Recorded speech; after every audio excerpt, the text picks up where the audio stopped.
Hello everyone. It has been quite some time since I've done a video like this, but I think it's time to do another big theory video. Whenever there's a show with lots of plot threads, it's inevitable that there will be some unanswered questions. Sometimes show creators will answer these questions via social media, but other times it's up to us, the fans, to determine and/or guess things. This time around, we'll be tackling Steven Universe. This show has a lot of stuff we can cover, including plot threads left unresolved, and things not shown to us because of time skips and/or not being from Steven's point of view. I've touched on some of this stuff before, but now I'm making a whole video dedicated to the topic. There's quite a lot to talk about, so without further ado, let's begin.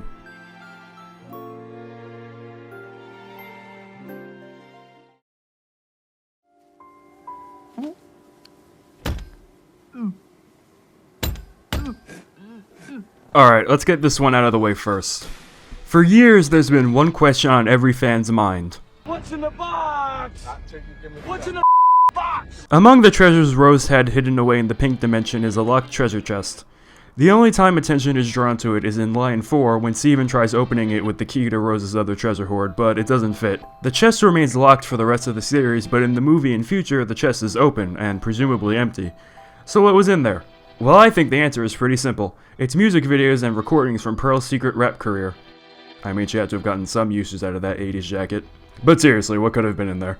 One idea other fans have toyed with is that Rose left another tape in the chest, this one explaining everything about her past as Pink Diamond. Or maybe it was one of her old diamond possessions that for whatever reason she liked enough to keep with her valuable stash and not her trash stash.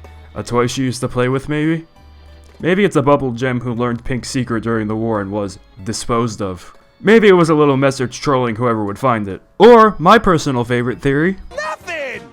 No, really, what if Rose accidentally locked an empty chest and lost the key? I wouldn't put that past her. All this talk of the chest in Lion's Mane brings us to a much broader question. How does the pink dimension exist? How do extra-dimensional spaces like the temple exist? There are many elements from earlier parts of the show that are simply explained as magic, which clashes with the science fiction direction the series ultimately took. Of course, sufficiently advanced technology is indistinguishable from magic, but this seems to be on a whole other level. It's practically reality warping. I suppose the creation of these seemingly magical places could be one of the numerous Diamond exclusive powers. Also, I suppose Rose kept her stuff in her room before Lion died, since he was alive 200-ish years ago. I like to think Lion died when Rose accidentally hugged him too hard. It's plausible. There's also stuff like the duplicator wand and the time glass. Shouldn't Homeworld be using that stuff all the time? The duplicator could solve the resource crisis, and surely someone would have suggested using the time glass to go back and stop Pink Diamond's alleged shattering. Though I made an entire video about how the diamonds aren't very smart, so I guess that's why. There's the Moon Goddess statue, which very much contradicts what we later learn about Gem Society. I previously suggested the Moon Goddess could be a stand-in for White or Pink Diamond, but that's a guess. Maybe it's a relic of early Era 1, or even a relic of Homeworld's pre-Diamond Society. More on this later. Some of the creatures the Crystal Gems fight in Season 1A don't seem to be normal corrupted gems. First off, there's the big bird fought at the Sky Spire. It seems to be a same type fusion of dozens of gems, which isn't unreasonable, but still a bit odd. But then the bird eats Steven and its interior looks organic and it's already swallowed lots of other gem shards. What?! Is this some weird experiment Homeworld did with gem shards and alien creatures? There's really no proof of that, but it's the best explanation I've got. Is this bird responsible for this giant egg we see in Cheeseburger Backpack? There's a couple other examples of apparent experiments with gem shards and organic creatures. The crystal shrimp at the Sea Spire and the crystal lizards Lion occasionally eats. The weirdest one of them all has to be the Gygus-looking smoke monster in the Spirit Scroll. The writers confirmed that the paint used on the scroll was made of crushed up gems, which is extraordinarily horrifying but plausible. No, the really weird part was the implication that simply looking at the image was bad, to the point that Garnet destroyed Steven's phone after he took a picture of it. Has being subjected to such a punishment left this gem with so much hatred that it's actually dangerous? Is this what harvesting is? You are not two people, and you are not one person. You are an experience. In the Parallel Worlds video, I said I would talk about fusion the next time I talk about Steven Universe, and that time is now. Life as we know it cannot exist without fusion. Nuclear fusion, that is. You see, stars are powered by nuclear fusion and sunlight provides life. And sunlight powers gems, they can't exist without it. Therefore, if Homeworld really wants to ban fusion, they're just gonna have to ban themselves. Mic drop. Okay, let's move on. Ah, geez, what am I doing? These things are expensive.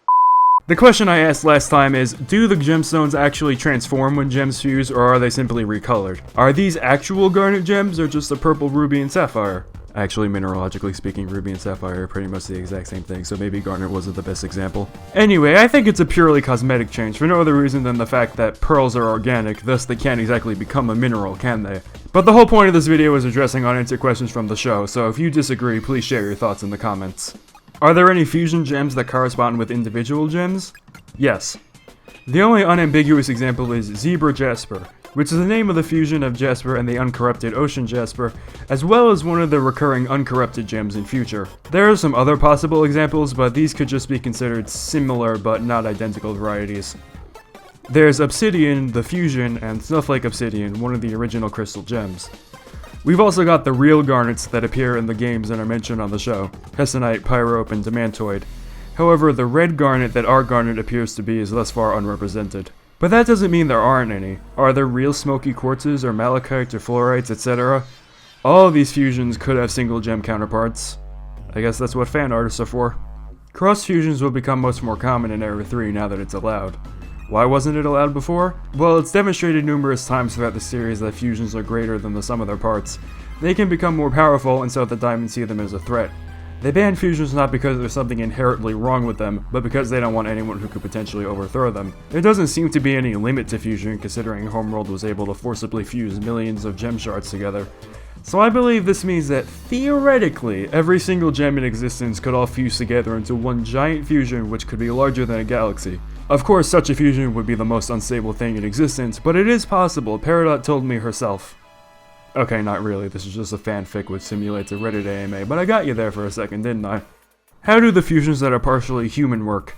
Smoky Quartz and Rainbow 2.0 and Sunstone and Obsidian all look fully gem, but maybe they have some hidden internal organs.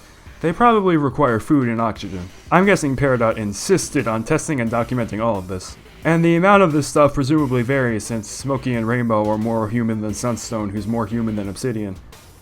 And Stevani and Steg are 25% more human than Steven. Whatever that entails, I'm not sure. Does Stevani have some combination of Steven and Connie's DNA, or are they a chimera with two complete sets of DNA? I prefer the latter option because the former would essentially make Stevani their child, and that has some undertones that no one really wants to think about. And it gets even worse if you apply that logic to Steg, so let's please just move on. Obviously, Steven and Connie are gonna get married one day, but what will they do after that?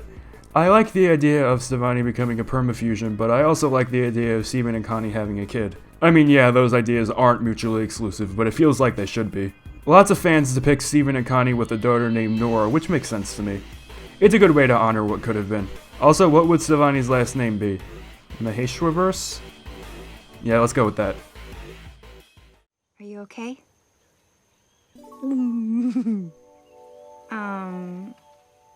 In my Q&A, I was asked what shows that are already over would I like to see more of.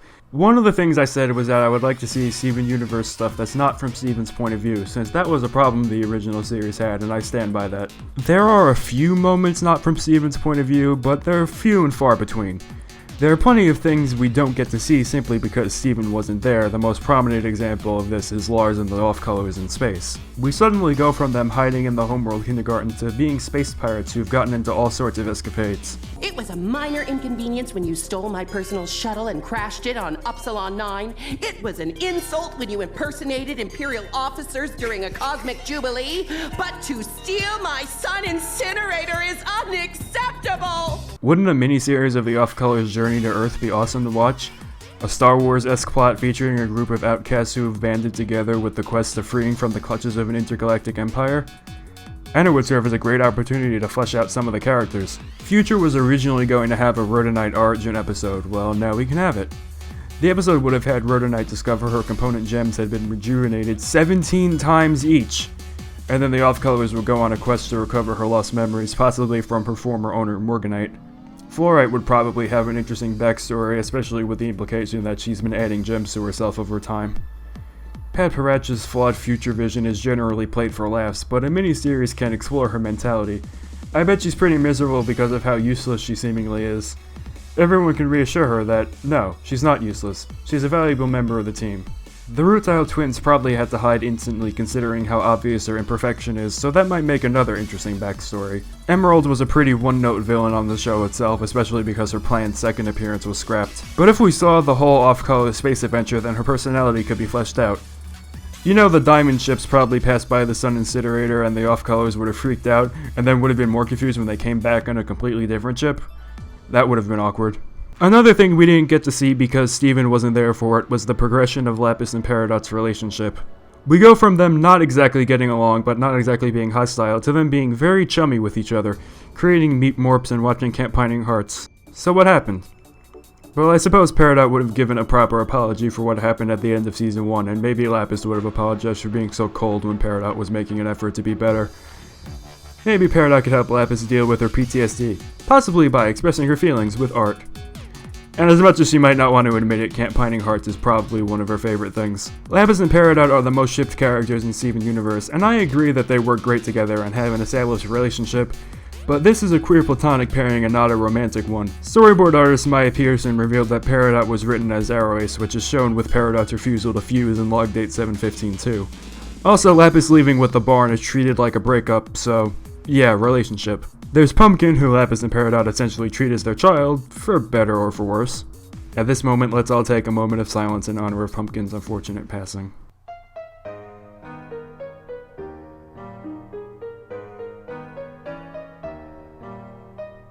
She did have babies or siblings, or both, so her legacy lives on. What were they doing in the bathroom? Do we want to know? Let's just move on. There's also some stuff we don't see because of the time skips.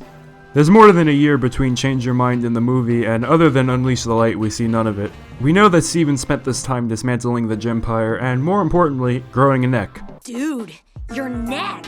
Oh, what about it? You have one! Similarly, months pass between I Am My Monster and the future, so we never see Steven's recovery. I'm sure he had a long emotional discussion with the gems, and we know he started seeing a therapist. Overall, it was a time of relaxation and recuperation. While Steven was relaxing, the crystal gems may have dealt with some remaining rogue gems like Mean Lapis and Bluebird Azurite, though I do like the idea of Bluebird being a recurring inconvenience during Steven's road trip. Not a threat, just an inconvenience. Alright, other lingering plot threads. Does Pink Pearl's eye ever get fully healed? And everything's fine, the animators were making a deliberate effort to not show us her left eye. If we look closely, we can see that some of the cracks are still present, but her eye is probably better than it once was. I'm sure she'll eventually be back to normal, however long that takes. I definitely agree that she and Spinel would bond over similar trauma. Are the Jades okay?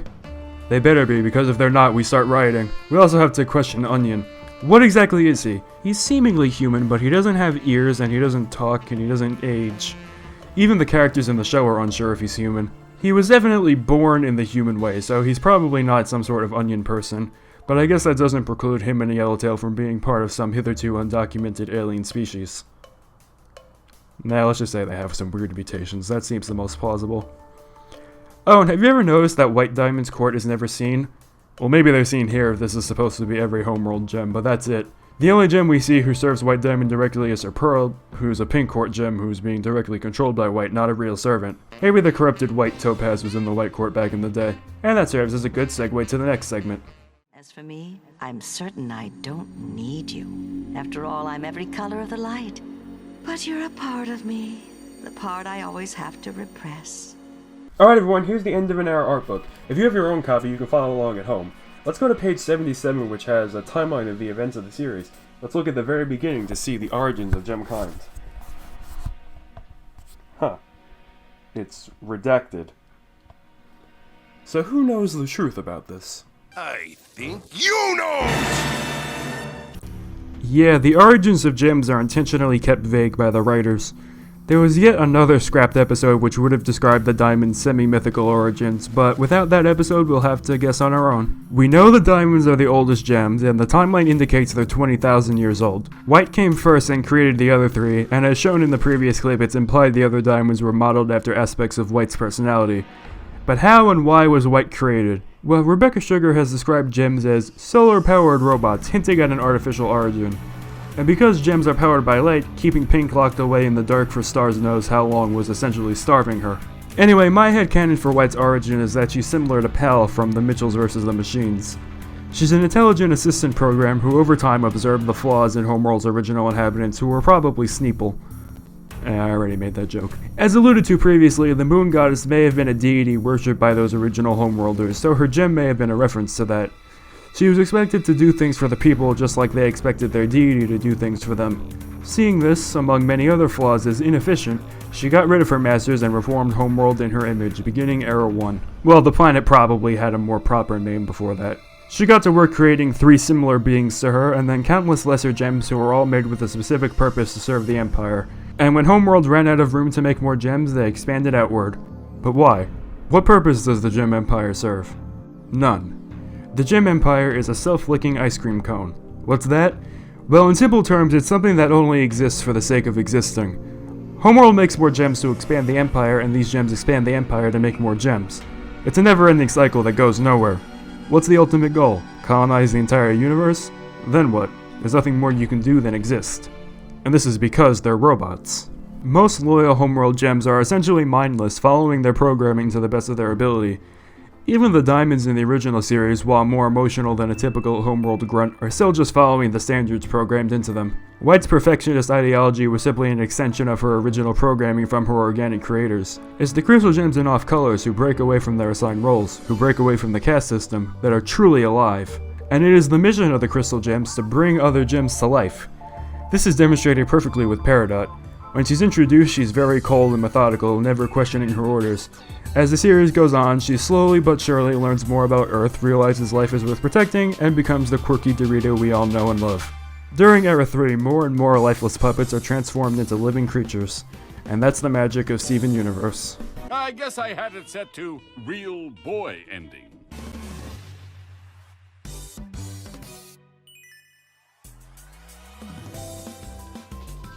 Hey everyone, I hope you all enjoyed this video. I know it's been many months since my last video like this. I hope it was worth the wait. I don't know when or what my next area video will be, but I guess we'll have to wait and see. Until next time, thanks for watching.